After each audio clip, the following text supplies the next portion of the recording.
Welcome to Rewiring Health. This podcast is for those of you who have an eating disorder, chronic pain, or both.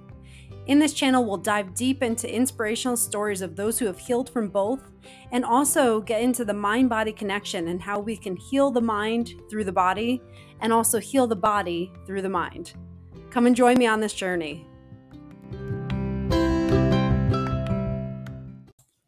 In this episode, I had the honor of speaking with Lisa Marree.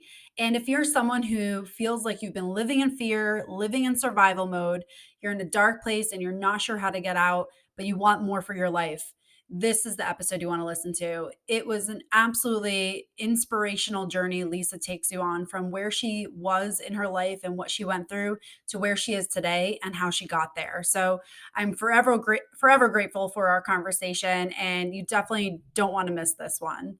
So a little bit more about Lisa. So Lisa is beaming in from the Sunshine Coast of Australia. Lisa believes we can all rise up through our pain and awaken the giant within. She is a proud wife, mom of 2 stepdaughters with many tools in her toolkit. The list ranges from serving in the military to public speaking, holistic health expert, leadership, mindset, and life coach, author, medical scientist, and neuroscience researcher, and lover of woo and teaching and manifesting. Because of her own backstory, Lisa has been an inspirational leader for 20 years. Her gift in helping people unconsciously trapped in survival turn their pain into power. Lisa's mission is to help driven, heart-centered entrepreneurs struggling with low confidence, overwhelm, fear, scarcity to radically reinvent and awaken the giant within. Lisa is a master of helping people unleash their superpowers to rise up above their past setbacks using neuroscience tools and techniques to reprogram and reinvent to their highest potential to become unstoppable in health, wealth, and relationships, and to be a world changer and legacy maker.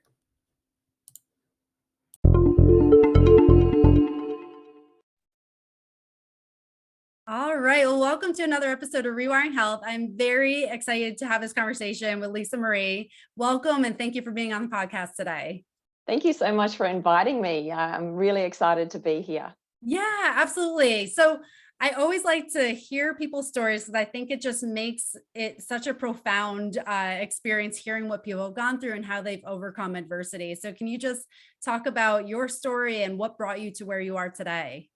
For sure. And it really is about taking travel back in time. And I think the most profound memory that I ever had as a little girl was the day I got called into my parents' bedroom, and my dad was sitting on the end of his bed crying, and there was just one suitcase next to him. And my sister and I we didn't know what was going on, and he just said, I'm sorry, but I have to leave. I can't stay here anymore. And at that moment, it was, I don't remember the exact role play of the rest of that, but all I felt was fear. Because, as a little child, you first of all think that what have you done wrong, and that are you loved? And not knowing the word abandonment at that time, but clearly there was a sense of abandonment. And my mother was very, very violent. She was then later diagnosed with having borderline personality disorder with extreme narcissism. So my sister and I lived in a constant state of fear, violence, neglect, and it was both physiological, like physical and psychological horrors that we lived through. And from that moment, you just survive. And we were, I was very fortunate that in a school carnival, a swimming carnival, I decided to throw myself into a 50-meter pool. I don't know what you call that in yards. But I sort of sank halfway, but I decided at that moment I wanted to be a swimmer. And so I went on to do competitive swimming. And it was to my own blessings because, first of all, it kept me out of home and I didn't have to go back to that scary place. But the other thing was I was actually surrounded by champions, national swimmers, world swimmers, even there was an even Olympian in our team. And so I was taught to have a champion mindset. The other thing was I was able to play mind movies of watch myself winning races. And so I lived very disconnected to myself. And you know, as I grew into a teenager, the as we will probably go down that discussion, is that I developed an eating disorder because it was the only power I had. That's the only thing I could control in my life, because it actually happened after I gave up swimming. Swimming was my power, and then that came into my life. So I ran away during that time. I was also hospitalized, but then I came back and finished my high school, and then I ran away again to the army. So I went far, far away. But I lived in a constant darkness. You know, there was always everything was just about surviving. And during the army, I developed, well, I was diagnosed with systemic autoimmune disease, which I'd ended up having multiple surgeries for. I had endometriosis everywhere, except, as well as my reproductive system. And I also suffered a severe injury. I smashed my hip. And for the next 30 years, I spent lower limb disabled in excruciating pain, and not being able to walk without a walking stick. So, you know, constantly there was all of these points of suffering. They after 3 years of the army, they because they couldn't rehabilitate me, you're no good on a walking aid. Clearly, you're a liability. And so, you know, I always wanted to help people. I was actually a medic in the army, and I wanted to help people. So I went into medical science. I went to university as a mature age student. And one thing that I really connected to was the need of significance, you know, the need for driving to achieve something. Because as a kid, I always thought, if I'm a good little girl, if I keep my room tidy, if I do my grades, if I'm just the best little girl, my mum will love me and she'll stop hurting me. And of course, that never happened. She was that severe that she was highly medicated on like a bucket load of antipsychotics, which we know do not serve you. And she was in and out of psychiatric wards. But back in the day, because I'm in my 50s, back in the day, there was really not the awareness that there is today of pulling children out of those places. So, but she was very convincing. Nobody knew that this wonderful woman was literally a demon behind doors. So, you know, I had, I got my degree. I felt significant again. I worked really hard, got myself a couple of investment properties. And I really started to feel a disconnection to Western medicine, because I was in oncology, was very pharmaceutical driven, lots of drug trials on humans. And it started to really conflict with my values, and I was dying. Like literally, I'd had abdominal surgery 14 times by that stage. I had severe insomnia through all of the pain, the trauma, and I just thought, there's got to be a way. At 29, I had a hysterectomy. And I was just so sick after that. I'd been through so much hormone therapy, and I I just thought, because the doctors told me, Lisa, there's nothing more we can do for you. And I wasn't going to live with that. I just thought, I will find a solution. I will find a way. And it took me into holistic wellness. So literally that's been the last 20 years of my life. And that was really the trajectory of me taking back my power.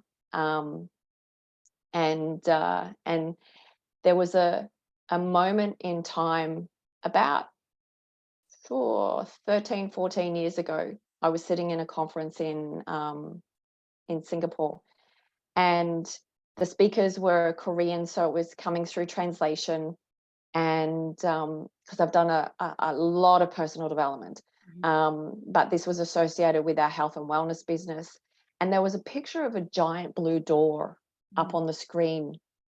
And through the broken translation that we had, I didn't really understand the language they were speaking, but I felt them. And they were talking about the blue door is the doorway to your heart. And at that moment, I thought, and I broke down in tears, and I just thought, oh, all these years, I've actually had my heart locked, closed in a vault.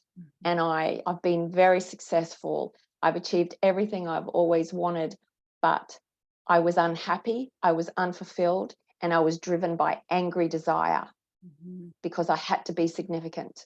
Yeah. And at that moment, I just felt this enormous weight lifted off my shoulders. And I just felt like a pain in my chest be released. And at that moment, I really felt that my heart opened. And from that day forward, like my personal growth, my personal fulfillment, my personal success, my business success has been on this incredible upward journey, because I now live with inspired desire, and the purpose behind my drive is to change other people's lives. And through that fulfillment, there's no money in the world that fills up your cup more than self-love and helping others find their strength and their power. Oh my gosh, absolutely. I mean, just what an incredible journey you have gone through. I was listening to you, there's just so many pieces to that. It's like, how do we even overcome that? And then it's like, then you're hit with something else. And it's like, how do you overcome that? And then you're just hit with something else. It's like, it's just a testament to the power of your core and your soul. Resilience. 100%. I mean, there's really like, that is the epitome of resilience, to overcome all those challenges and then come to where now you come full circle and you're helping others overcome their challenges. I mean, it's a beautiful story. And as you were speaking, there was one thing that, there's a lot that stuck out to me, but one thing that stuck out to me, especially with what you just said and what you had said earlier, is that you were, doing everything right when you're as a child, like trying to win your mom's approval and love. And it's like, it's almost like seemed like that was the same messaging that you were living with. Like, if I just do this, I'll be happy. If I just do this, Yes. I'll be happy. And then you got to where you thought you would be happy and you achieved all this. And then there was still that like emptiness. Empty. Mm-hmm.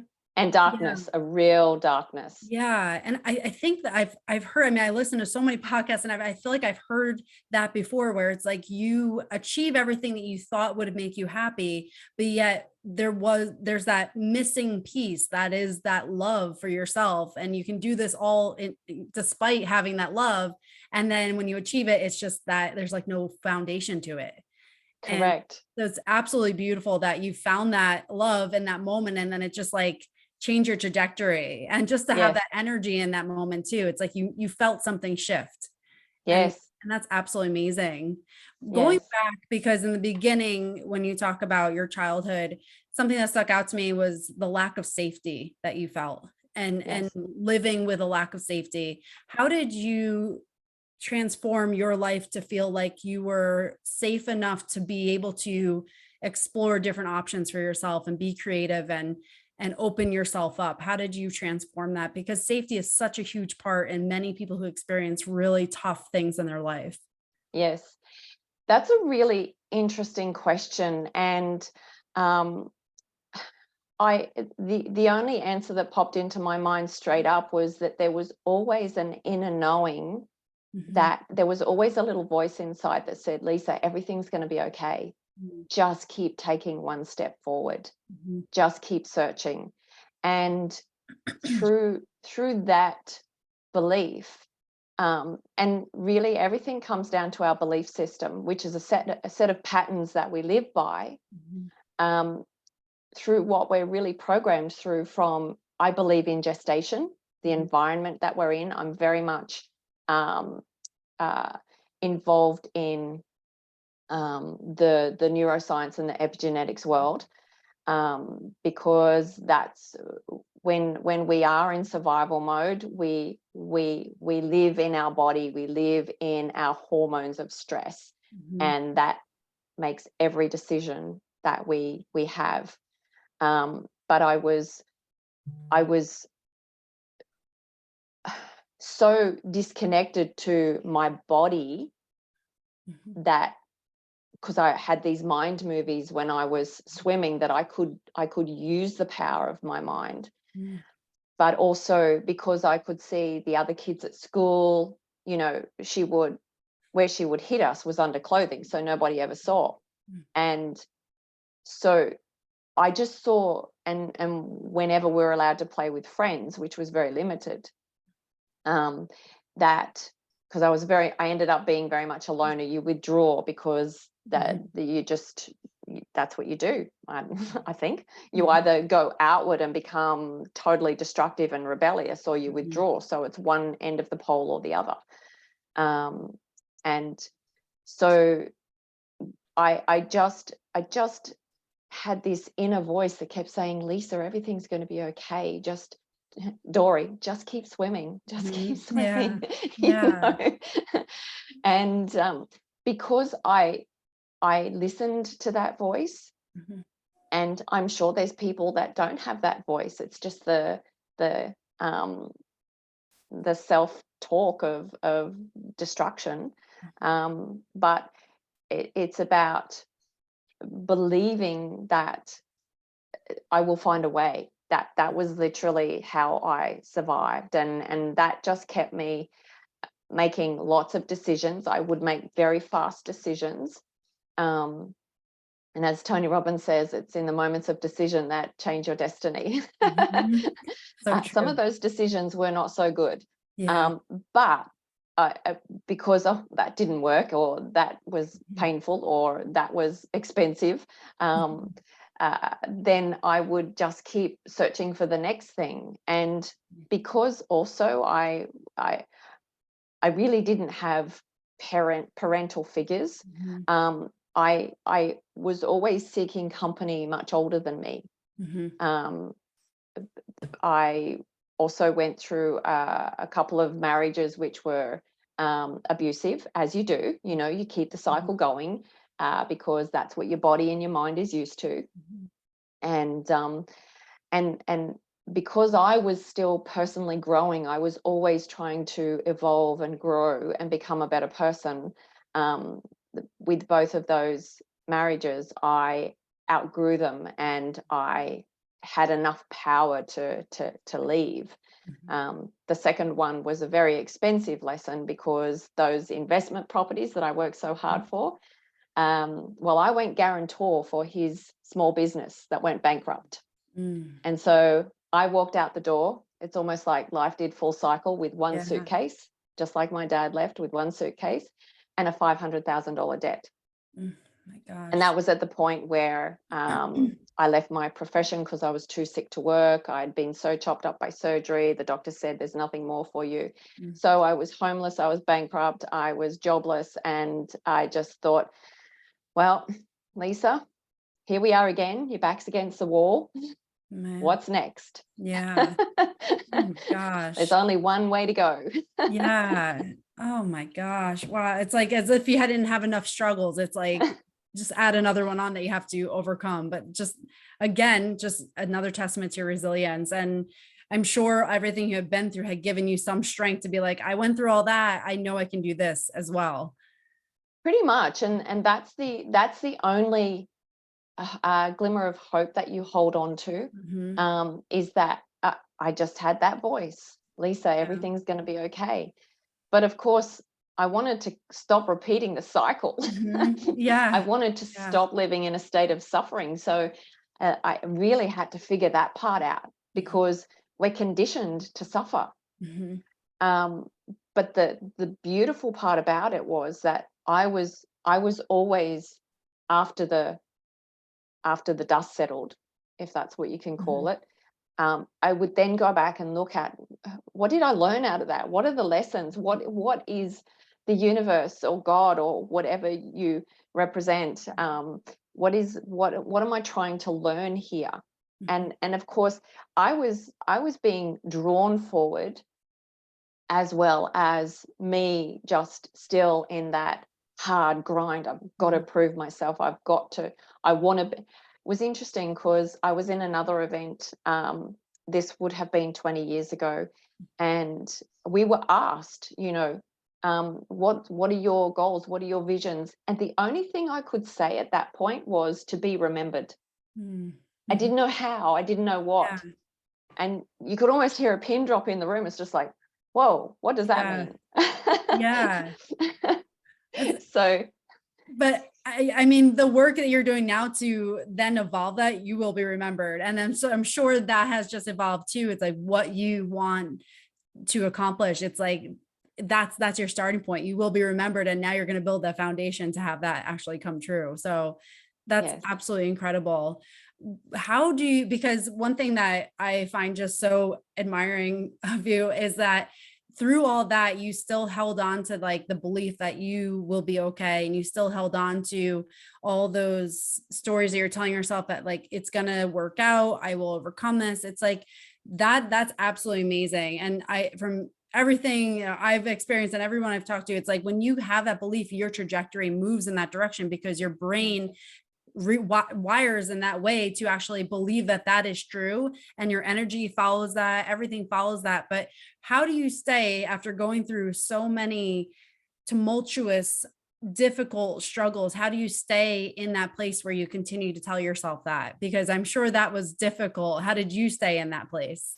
Oh, look, there's been days where I didn't get out of bed, days where I've Mhm. cried endlessly, days where, those days I didn't get out of bed, I didn't shower, I Mhm. just, but what I did do, and I think this has been really my real savior once I became a young adult, is because I'd always had mentors from swimming. Mhm. um, I became connected to personal development. Mhm. Back in the day, we didn't have digital downloads and Mhm. videos, and we might have had cassette tapes and books.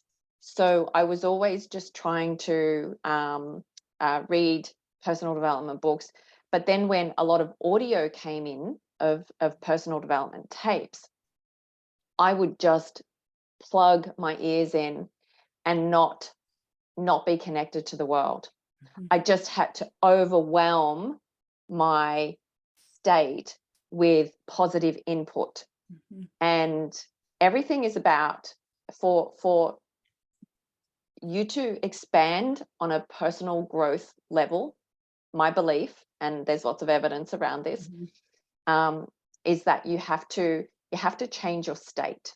Mhm. And it's also, so it's immersion, but it's also spaced repetition. It's doing things over and over and over again to rewire Mhm. the new habit and signal into your nervous system. Mhm. And so it's almost like kid doing their times table at school. Mhm. Yeah.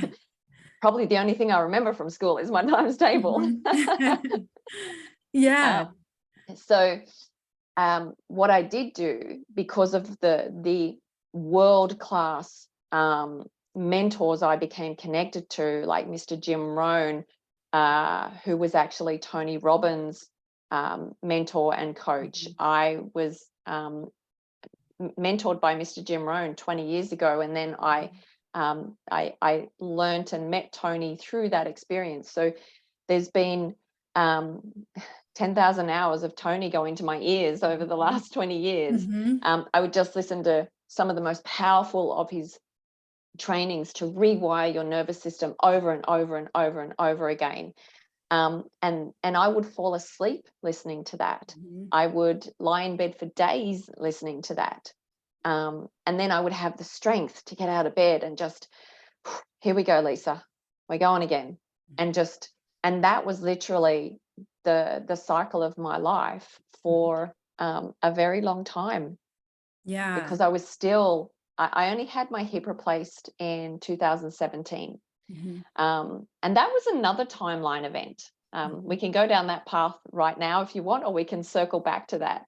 Yeah. But you know, it was, there are real distinct timelines where I made that expansion, I made that growth. And once you go there, you actually never go back, Mhm. because I'll use the word spiritually. You've spiritually evolved yourself. Your higher self has actually gone up a level. And when that happens, your vibration, your internal energy.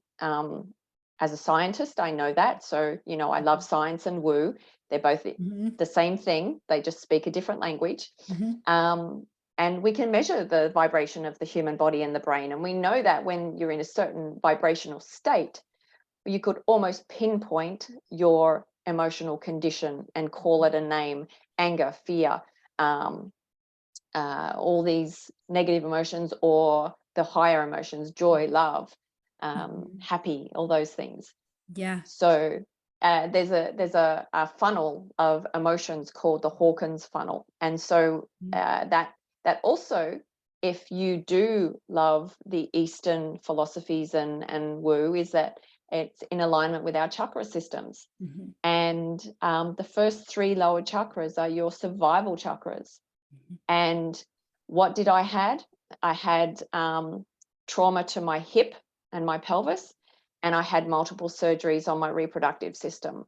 Mhm. And that the lower ones, the survival ones, are when you're locked in a state of fear, or the energy is blocked there. And so um, it's only until you start working your way up, Mhm. heart chakra opened in that blue door event, Mhm. you know, all of these amazing, amazing epiphanies start to happen. Is you can read your body, you can read events, you can just say, ah, Mhm. that's why that happened. Yeah. Oh my gosh. There's the So lesson. yeah, everything you said. Yes. I love everything you said. And the one thing I just want to come back to everything you said, but just want to start with what you said in the beginning was, how you just infiltrated your brain with everything that was moving you in a place of evolving. And I just love that, because I think sometimes people downplay that. They think Yeah. that I can listen to the news, for a few hours a day, or I can be around this negative person. I'm resilient too. I'm good.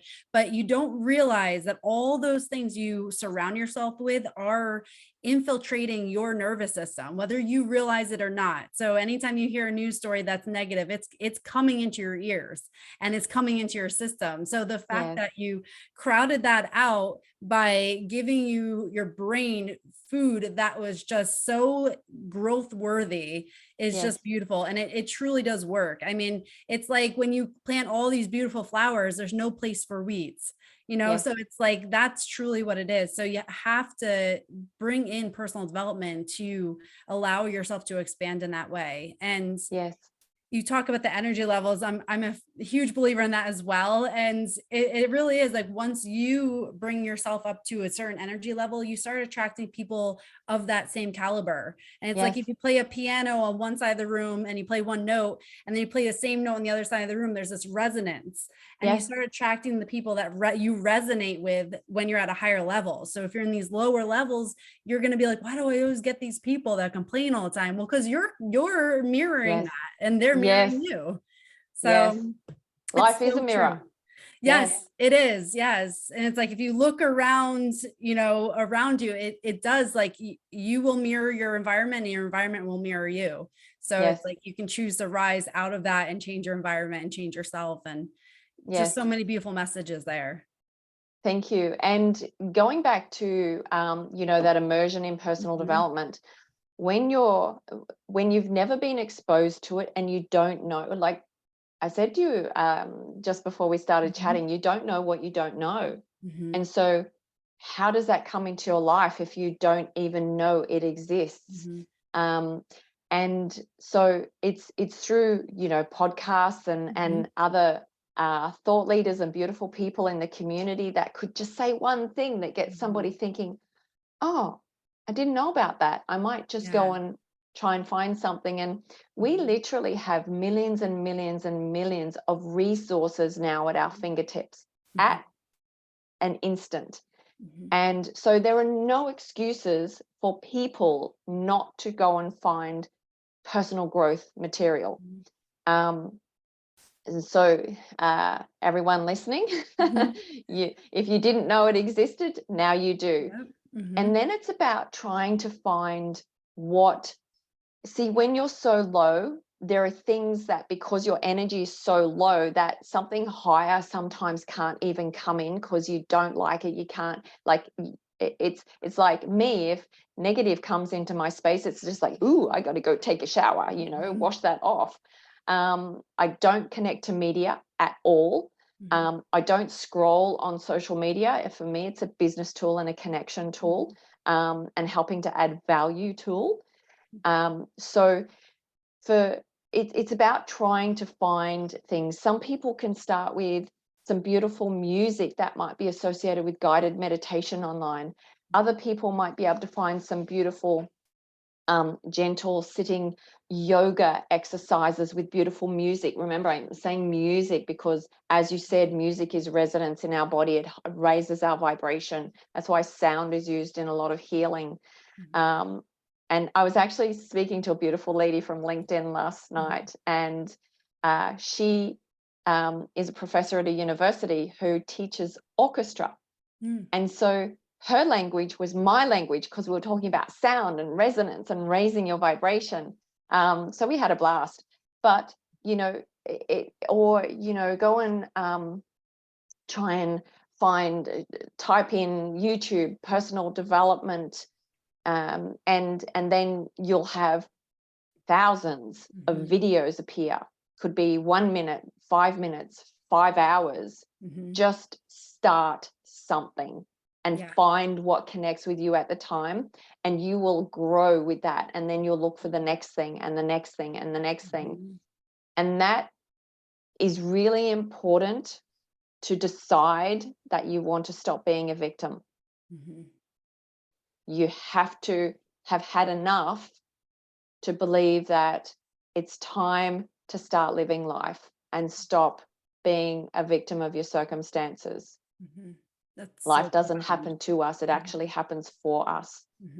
And so when you start to raise your vibration, you can actually start to be a bit more creative as well. And that's when you do start to attract more of the goodness into your life to help you get out of that dark, dark hole. Such a beautiful gift what you just said there, because you could have easily gone down that path where you were a victim because you went through so many things. But the fact that you chose to be a victor and be your own hero in your journey, I mean, that is just speaks volumes. So for anyone listening who's gone through similar struggles, like, listen to this, because you very easily could have gone down either path and you chose the one that would rise you up. So my sister sadly went down the other path. Oh, wow. Oh my So, gosh. It's two people in the exact same environment. One chose to find a way out, and one chose to wonder why it happened. And so, yes, it's and I've had to disconnect from, I don't even know if my mother's alive. I stopped communication with her when I was 20, so that was 33 years ago. And I remember we were invited into her psychiatrist's. Now, there's a big difference between a psychologist and a psychiatrist. We were invited into the psychiatrist's office, and I remember I must have been maybe 16 or 17. This was after I had run away and come back home. And it was such a dark time. And I remember him saying, girls, you've got two choices. You can either completely disconnect from your mother and survive, or stay and perish. And Man. I took that on board. Yeah. My sister didn't. Wow. So it was, pretty profound and so there was also, because her need for control and the narcissistic behavior is that, even as a young adult, I was 20 or 21, she would call my workplace just to talk to me. And by this stage, I was married. And I'd spent 3 years far away with the army. And so, now that I was sort of back, she even relocated states to be in the same city as my sister and I. Like we moved states. Wow. So I remember I was at work, and she's yelling at me on the phone. I'm 20 or 21, and I called her by her first name, and I just said, never call me again. Trust and love has to be earned. Our respect has to be earned. It does not come with the title. If you continue to try and communicate with me, I'll involve the police. That kept her quiet for a while. Like, she stalked me and all sorts of things. But that was, and at that moment, she called me a rude little girl. So in her mind, I was still a little girl fighting for my power. So it was very interesting. And that was the last time I ever personally engaged with her. But I spent years looking over my shoulder. Oh my gosh. Yeah. So, it's that shadow, that fear, I kept with me for such a long time. Yeah. Well, I mean, I imagine like living in that, it's like it's ingrained in you to be, because you had that relationship with her, and then to have her kind of like follow you still, even when you made a clear separation. That's gotta, ruffle your feathers. Yeah, absolutely. I mean, I can't imagine, but it's like just to have that strength to say, like, it's, a big saying that I've heard, and I use myself, is that you get more of what you tolerate. And the fact that you put your foot down, you say, I am not tolerating this anymore. It's like you put your boundary up, you put your standards up, and then everyone else had to adjust to that. And it's amazing, because again, you could have just said, oh, okay, and let her back in and just take more and more and more. And it's like, at what point would it have stopped? Or at what point would it have broken you down to the point where now you're even in a worse place? So it's amazing courage to do that. Thank One you. thing, go ahead. No, you go. One thing I wanted to circle back to, because we didn't get the chance, but I know you're talking about you had struggled with anorexia through your childhood. Do you mind just talking about that and how you overcame that, and how like your mindset through that has evolved to where you are today? Yeah, for sure.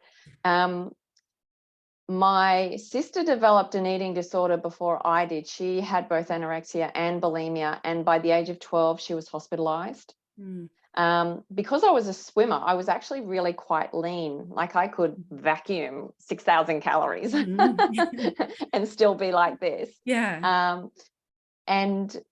But I always remember my mother and my stepfather would make fun of Jodie because she was quite inactive, and they would call her Porky and, all these names.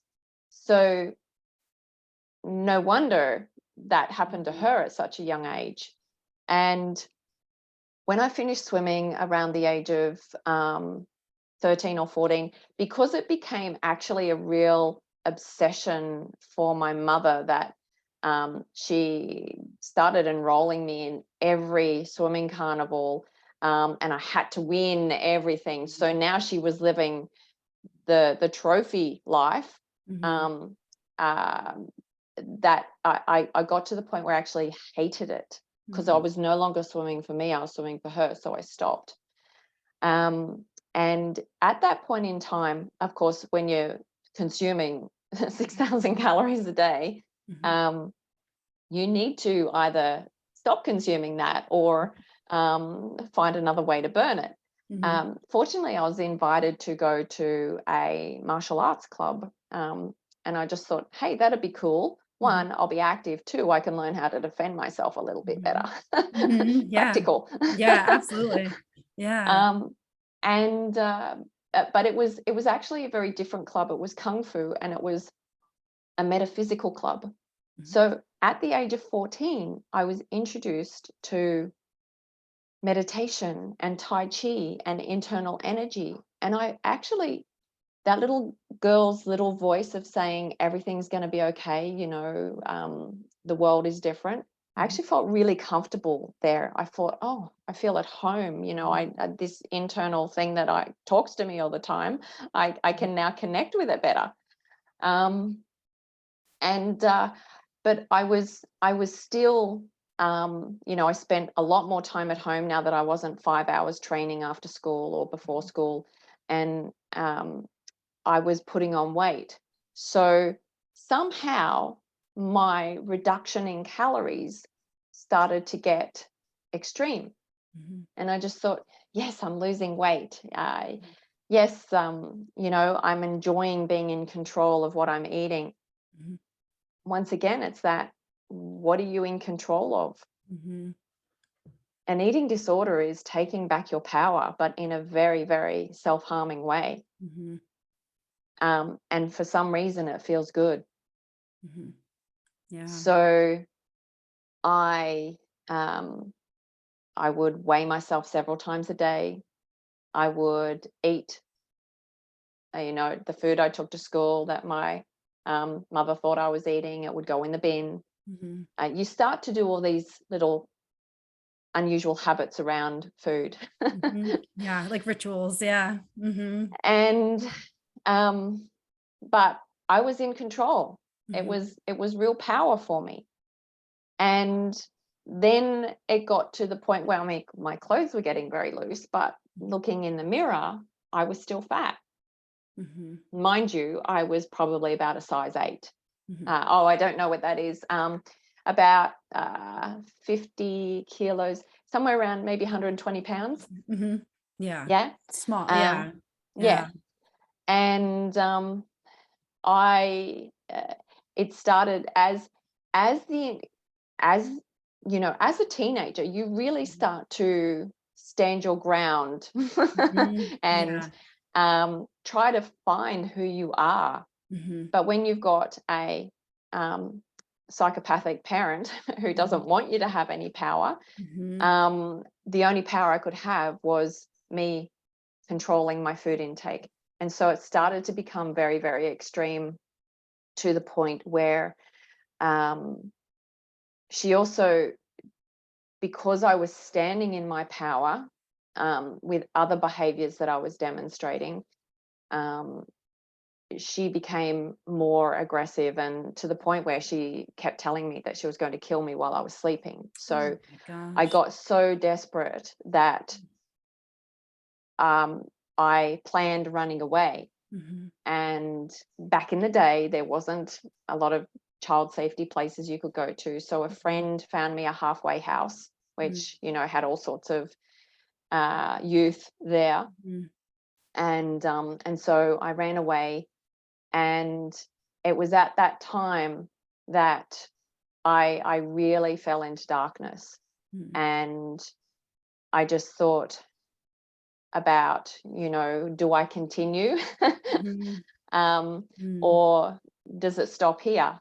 And what had happened was I made this decision that I wasn't escaping myself. I was escaping her.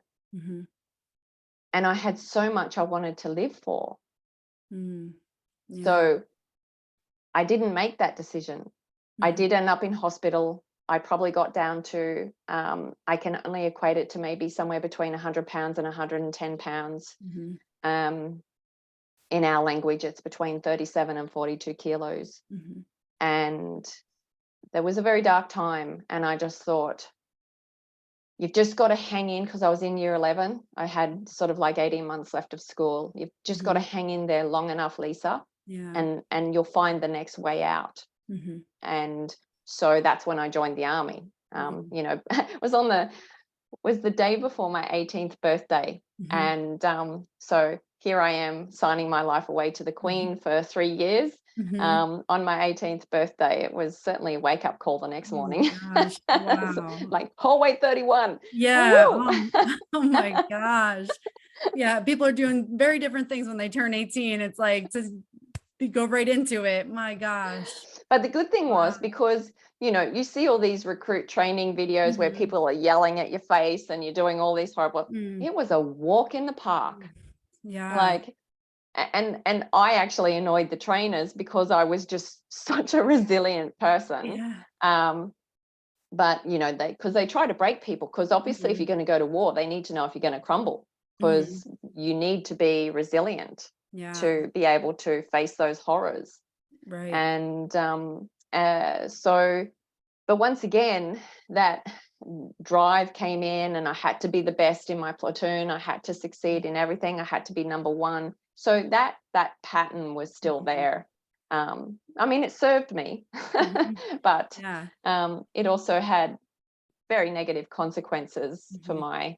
my health and my well-being. Mhm. Yeah. It's like those subconscious messages that follow you, even though the behaviors look different around it. Yes, It's yes. still there. And it Yeah. was new territory, because we went back into like serious amount of physical training every day, Mhm. and like with loaded packs on, and 18-kilometer force marches. Oh, I don't know what it is in miles, maybe Mhm. 15 miles, 20 miles. Mhm. um, and so like, I had to eat, and Mhm. the mess food was yeah, not so good. It Mhm. was carb loaded and sloppy, and so I had a real mental challenge with Mhm. needing to eat so I could Yeah. actually do what I was meant to do. Otherwise, I would be in big trouble. Mhm. um, and so that fear of food actually carried on for 15 plus years with me. When Wow. I left the army, I went back to the just eating minimal, not eating Mhm. carbs, weighing myself, Mhm. just fearful of food. Mhm. And it was really until I moved into, you know, out of my Western trained medicine into holistic, where I became part of health and nutrition, Mhm. Yeah. that I, because personal development was going along with that, Mhm. I started to treat myself better. Mhm. I started to um, say, food is fuel, food is Mhm. nutrition is information for my cells. It's serving my body. It's, you know, all of these good things, because Lisa, if you want to achieve all the things you want to achieve, you actually have to be healthy to do that. Mhm. Yeah. And I had let go of that past. So I said, you're not living there anymore. So let's start a new chapter. But it's still like I've maintained my weight literally Mhm. for the last 20 plus years. And I don't count calories. I don't live in fear. I don't Mhm. eliminate food groups. You know, balance really is the Mhm. key to health and well-being. Mhm. So that's where I had evolved to from that journey, but it took a long time to let go of that association of food is where I've got power, Mhm. and that's a really big thing. And I know anybody who this is a very blanket statement, and there'll be cases where it's not the case, but generally people who fall into acts of self-harm, and Mhm. eating disorders are acts of self-harm, Mhm. have experienced deep, deep emotional pain and trauma. Mhm. And it's a way for them to either override that pain through some forms of self-harm methods, or be in control of something. And it's about going back through those layers to try and find where that dysfunction occurred to be able to heal that process. One of the biggest things that was also transformative in my life was, and it was around, since the Blue Door event, Yeah.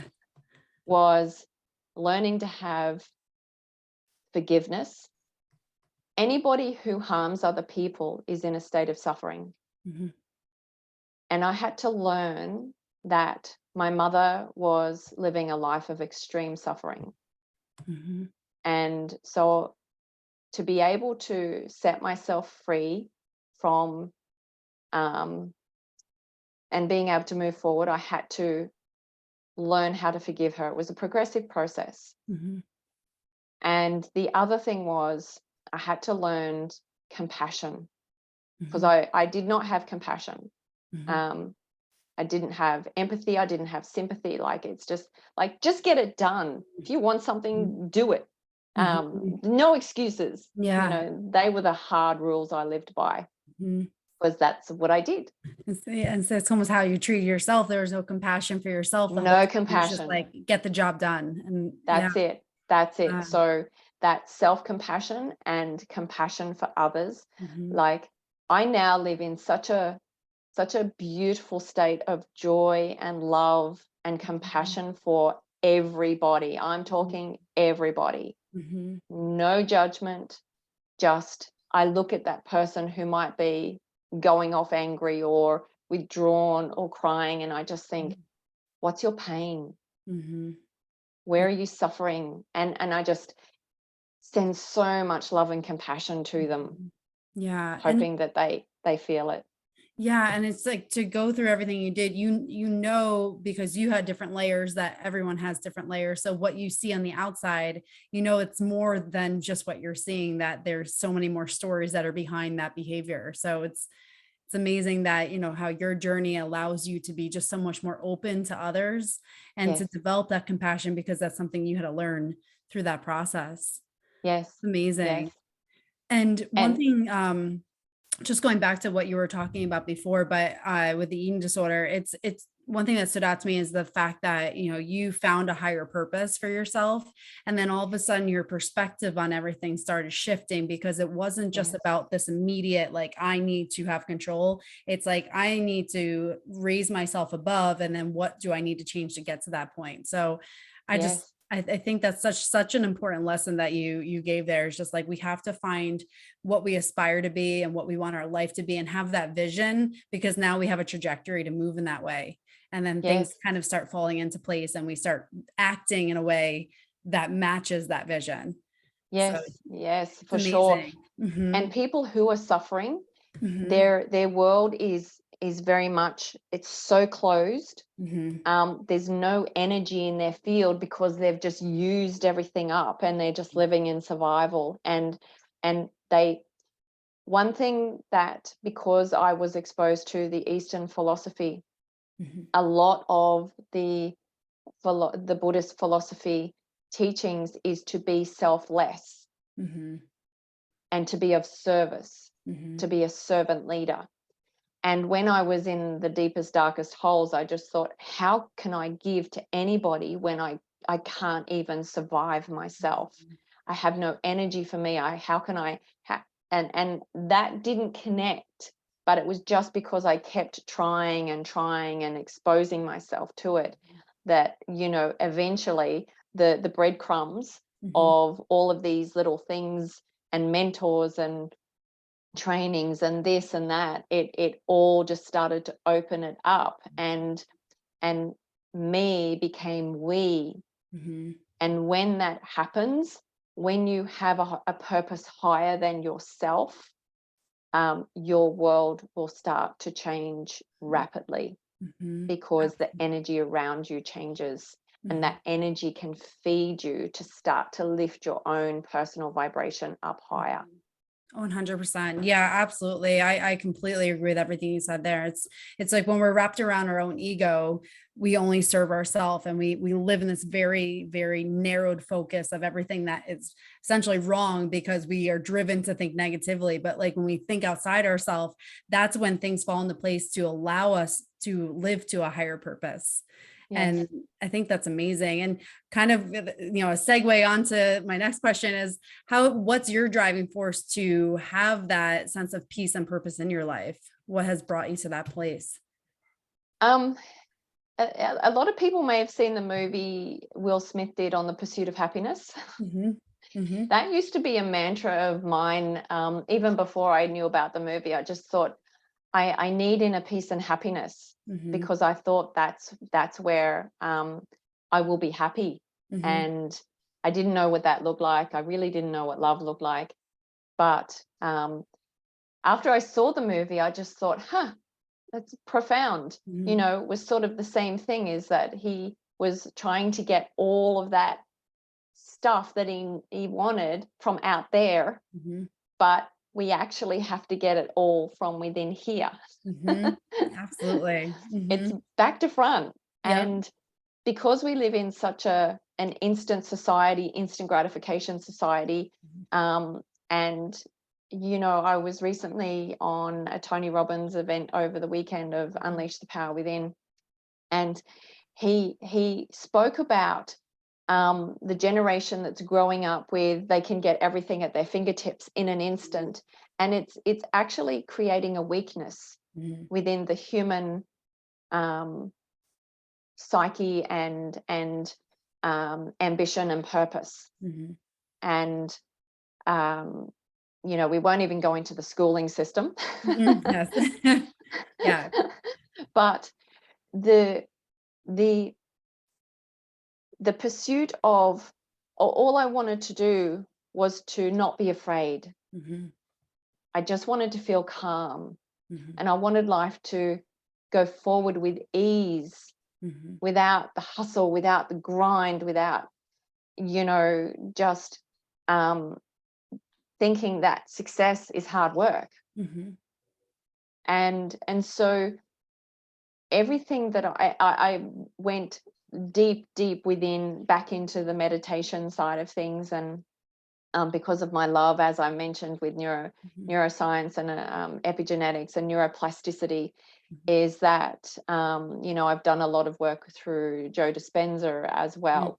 Hmm. And the the the self-love work is endless, Hmm. and it's layering, and to to constantly put yourself in a state of joy Hmm. through things that have happened that have made us laugh or feel joyful or love in the past, Hmm. but then also recreating love and joy and events that we want to create into the future. Hmm. I don't have much to go by on the past, Hmm. but everything I do is the creation of what I want. And of course, as my life really started to turn, those joyful, blissful moments are many. Hmm. And that's also when, because I have stepchildren, Hmm. had them since they were in nappies, diapers. Aw. Um, so, being a stepmom was very challenging for me, Mhm. Yeah. because I was brought up to believe that children are worthless, children are bad. So they were actually an incredible blessing, Mhm. that they allowed me to watch a child grow up in safety and love. Mhm. Mhm. I was not very connected. There was such a big space between me and them, but I took care of them. That's all I could do at the time. Mhm. But as I've grown and they've grown older, the joy from watching children grow up in safety has been a beautiful, beautiful blessing for me as Mm. well. Yeah. So it's about getting all of those moments of joy and love and just holding on to that and feeling that. And that love is the highest vibration that we can experience beyond bliss, which is much higher in our expanded Yes. self. But having that feeling, and then, you know, we are the creators of our masterpiece. We are the creator of our destiny. So we can really create those beautiful, joyful moments going into the future as well. And so for me, and serving people, I've helped transform so many lives, and that is the love I feel for that is just, there's no words for it. You can't put words for love. It's a feeling. And so it's and I'm not happy all the time, like crap happens. But instead of being in it for weeks or months, it's now with me for a couple of minutes. And I know how to change my state. I know how to, if there's a crisis in the family, you know, because with kids comes new problems. They're now young adults. But, you know, it's about, rather than, all problems are gifts.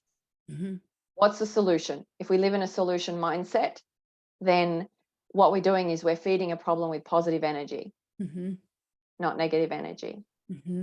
Absolutely. So it's that's sort of my, and I just say follow your bliss. But you have to really have to spend a lot of time with yourself, which is why I meditate as well, because even if it's walking in nature, that is meditation. Exercising is meditation. It's a form of you being in the moment. And then, you know, I take advantage of all the downloads that start to happen because, you know, you're really connecting to a higher vibration. And so that's really, really important, is being still and quiet, and then just figuring out, what do you want? What do you really want? Absolutely. Without any judgment, without anybody else's expectations, and grow from that.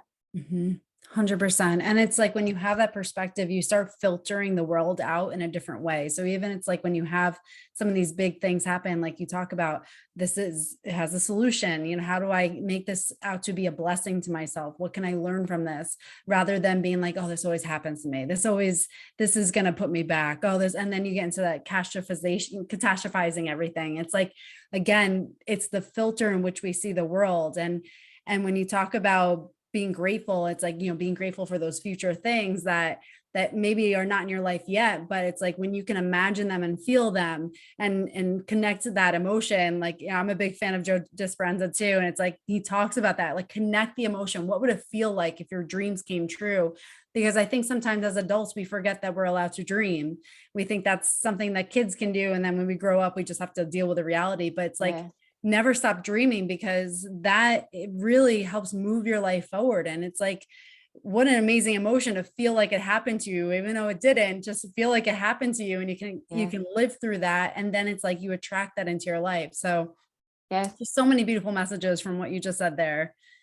Thank you. I feel like we could talk all day. We certainly so could. much to unpack, and your story and what you've gone through is just absolutely incredible and so inspiring. And I hope for everyone who listens to this is just inspired to take any struggles they're dealing with and really use these lessons to move yourself forward. And just like you said, those little bits of knowledge, if you get something from listening to this and then you take that and you look into it, just like you said, there's those little bits of knowledge are all those little pathways that are getting wired in your brain to create a new reality for yourself. So take that and move with it and let it be your stepstone and into that life you desire. So absolutely beautiful messages from here. I love this conversation. And for anyone who wanted to connect with you, how can they find you? Yeah, for sure. The best way, because all of my socials are on my website, and there's also just a little message bubble there. It's lisamarree.com. So LISAMARRR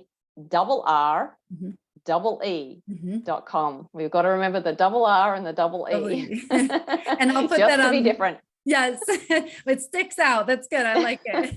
But I'll put it on the show notes too for anyone who is listening. Then you can check that out as well. So, but Yes. thank you so much, Lisa. I absolutely genuinely enjoyed this conversation. There are so many golden nuggets in this. So I hope for people listening, this is one you want to listen to a few times because there's so many things you can pick out from this and use it in your life. It's just absolutely incredible how Yes. you have transformed into just what you do today and who you are today. So Thank you so amazing. much. And Yeah. I love sharing. And in fact, I've got I regularly do a 5-day free challenge where I talk about that neuroscience and the epigenetics and doing little exercises to start to work some stuff out. So that will be available on my website as well if there's an upcoming challenge.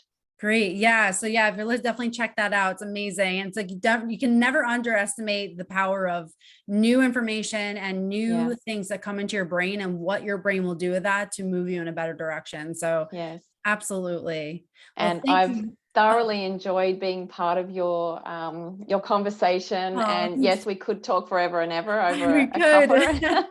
100%. I know. I love, like, I just love all this stuff with the passion, energy, neuroplasticity. I'm a huge believer in it. I've seen it work with myself, with others, and it genuinely does help you Yes. move into the direction you desire.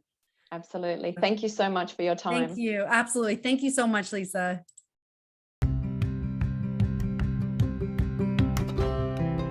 Thank you for spending your precious time to listen to this episode of Rewiring Health. My mission is to inspire hope and healing through science-backed practices. If you found value in this, please share with 3 people and leave a review. By doing so, this message can be spread to those who need to hear it most. Also, to get updates on the most recent episodes, please subscribe to the channel. Thank you so much for being part of this community, and I am forever grateful for you.